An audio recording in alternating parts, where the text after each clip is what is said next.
Hey guys, welcome to YouTube channel SD reviews. So guys, ఇప్పుడు వచ్చేసి night time 2 అవుతుందన్నమాట. So ఇప్పుడు నేను పుష్ప మూవీకి వెళ్తున్నాను. సో 1:30కే సినిమా ఉంది, బట్ నేను 1:30కి వెళ్ళలేదు, కొంచెం వర్క్ బిజీ వల్ల. సో 2కి అయితే వెళ్తున్నాను. సో వెళ్ళి మూవీ చూసి ఎలా ఉందో రివ్యూ మీకు చెప్తాను.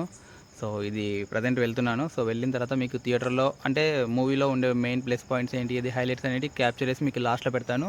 సో చూసేం చేయొద్దు. ఫస్ట్ మనం అయితే థియేటర్కి వెళ్దాం. Okay, let's start.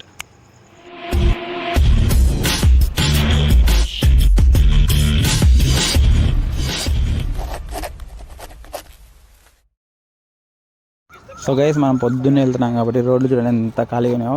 So early morning 2 o'clock అంటే గుర్తుపెట్టుకోండి. సో రోడ్లు ఎంత ఖాళీగా చూడండి. అండ్ ఇదండి మన థియేటర్, ఆనంద్ సినీ మూవీ థియేటర్ అనమాట. ఇందులో 6 ఉంటాయి. సో మనమైతే ఇంకా లోపలికి వెళ్ళి మూవీ చూద్దాం, చూసినాక మాట్లాడదాం. ఓకే, సో ఇదంతా మూవీ బయటకు వచ్చిన తర్వాత చూడండి crowd. So early morning 6 o'clock ఇంతమంది వచ్చారంటే అర్థం చేసుకోండి.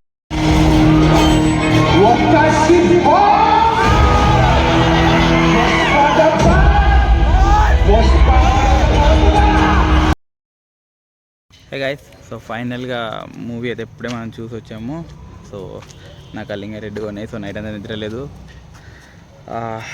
సో ఇంకా పుష్ప 2 మూవీ అయితే ద రూల్ అనేది ఎందుకంటే, సో తను మొత్తం ఒక డిస్టిక్ని అంటే చిత్తూరు డిస్టిక్ని తను రూల్ చేస్తుంటాడు. సో అందుకు పుష్ప ది రూల్ అని ఉంటుంది. అండ్ సినిమా మాత్రం భయ్య ఫస్ట్ హాఫ్ కొంచెం ల్యాగ్ అయ్యి కొంచెం అక్కడ స్లో అనిపిస్తుంది. కానీ సెకండ్ హాఫ్ నుంచి స్టార్ట్ అయితే చూడు, ర్యాంపే సినిమా అయితే నిజంగా అల్లు అర్జున్ ది బెస్ట్ ఇచ్చాడు. అంటే ఒక లో క్లాస్ కాదు, ఇంకా పరమ లో క్లాస్లోకి వెళ్ళిపోయి యాక్టింగ్లో ఫుల్ డెడికేట్ అయిపోయాడు. సినిమా అయితే వేరే లెవెల్ ఇచ్చి పడేశాడు. అండ్ మెయిన్ సినిమాలో హైలైట్ ఆఫ్ ది ఏంటంటే లేడీ గెటప్ ఉంటుంది, గంగమ్మ జాతర అనేది. సో ఆ గెటప్లో ఒక ఫైట్ ఉంటుంది అండ్ ఒక డ్యాన్స్ ఉంటుంది. అండ్ మనం అందరము చాలామంది ఏం చేశారు, సూసేకి నిప్పురవ్వలాగా ఉంటాడు ఈ సాంగ్ వచ్చేసి సపరేట్ అనుకున్నాము. కాదండి, ఇది గంగమ్మ జాతర అయిపోయిన తర్వాతనే దానికి ఒక లింకప్ ఉంటుందన్నమాట అది. సో సినిమా మాత్రం చెప్పడానికి లేదు భయ్య, ఇచ్చి పడేశాడు. అల్లు అర్జున్ తన లైఫ్లో ది బెస్ట్ యాక్టింగ్ ఈ సినిమా అని చెప్పుకోవచ్చు. సో సినిమాని అయితే ఎవరైతే ఆపుతాము పీకేస్తాము అది ఇది అని చెప్పేసి ఏదో అన్నారు, బట్ అలా ఏం లేదు. నిజం చెప్తున్నా, మూవీ అయితే ఆపడానికి కానీ ఎవ్వడు పీకడానికి అయితే అస్సలు లేదు. ర్యాంప్ అంటే ఇచ్చి పడేశారు సినిమాలో. సో ఫస్ట్ హాఫ్ అంతా కొంచెం స్లో ఉన్న పర్లేదు, కానీ సెకండ్ హాఫ్లో నుంచి స్టార్ట్ అవుతుంది. అండ్ ఫస్ట్ హాఫ్లో కూడా ఇంటర్వెల్ ముందు నుంచి స్టార్ట్ అవుతుంది, ఒక్క రేంజ్ స్టార్ట్ అవుతుంది. బట్ ఇంటర్వెల్ తర్వాత నుంచి సెకండ్ హాఫ్లో ఉంటుంది భయ్యా. సాంగ్స్ కానీ యాక్టింగ్ కానీ బన్నీ లైఫ్లో ది బెస్ట్. గంగమ్మ జాతర గెటప్ వేసుకొని డ్యాన్స్ చేశాడు. అండ్ అక్కడ ఉంటుంది చూడండి, నిజంగా వేరే లెవెల్. నాకైతే మూవీ మొత్తం నచ్చింది అదే. సో ఇంకెంతకంటే నేను స్పాయిల్ చేయాలనుకోవట్లేదు.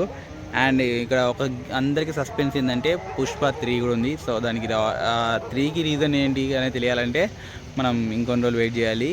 అండ్ సినిమా మాత్రం అల్లు అర్జున్ ఫ్యాన్స్ కాలర్ వేసుకొని తిరిగే లాగుందనమాట. అండ్ ఈ వెయిట్ చేసిన 5 yearsకి వర్త్ అంటే 100కి 100 out of వర్త్గా రిజల్ట్స్ అయితే ఉంది సినిమా. సో ఎవ్వరు కూడా బయట చెప్పే చెత్త కామెంట్స్ కానీ నెగిటివ్ కామెంట్స్ కానీ సినిమా స్టోరీ గురించి కానీ అస్సలు నమ్మకండి. ర్యాంప్ ఉంది సినిమా. నేను అల్లు అర్జున్ ఫ్యాన్ కూడా కాదు, బట్ ఒక మూవీ లవర్గా చూసి చెప్తున్నాను. సినిమా అయితే ర్యాంప్ ఇచ్చి పడేశాడు. సెకండ్ హాఫ్ అయితే మీరు 100% ఎంజాయ్ చేస్తారు. సో హ్యాపీగా వెళ్ళి చూడండి. ఓకే, సో సినిమాలో హైలైట్ సీన్స్ కానీ సాంగ్స్ కానీ కొన్ని క్లిప్స్ అయితే నేను షూట్ చేశాను, బట్ అవి వచ్చేసి నేను వీడియో ఎండింగ్లో పెడతాను. సో వెళ్ళి ఆ క్లిప్స్ చూడండి. సో లాస్ట్లో కొన్ని క్లిప్స్ అనేవి నేను ఆల్మోస్ట్ కొన్ని యాడ్ చేస్తాను, బట్ ఎక్కడైనా ప్రాబ్లం వచ్చిందనుకుంటే డిలీట్ చేయవచ్చు నేను. సో సినిమాలో హైలైట్ సీన్స్ అయితే నేను క్లిప్స్ పెడతాను, లాస్ట్లో వెళ్ళి చూడండి. ఓకే, అండ్ నెక్స్ట్ ఇంకో మూవీ రివ్యూలో మళ్ళీ కలుపుతున్నాం. నాకు ఎడిటింగ్ చేయడం కూడా టైం లేదు, అందుకే సో ఇప్పుడు డైరెక్ట్గా మూవీ నుంచి బయటకు వచ్చేసి చెప్తున్నాను, ఈ వీడియో మీకు చేసేస్తున్నాను. సో అర్థం చేసుకుంటారు అనుకున్నాను. అండ్ నెక్స్ట్ మూవీ రివ్యూలో మళ్ళీ కలుపుతున్నాం. అండ్ బై, వెళ్ళి పడుకుంటా.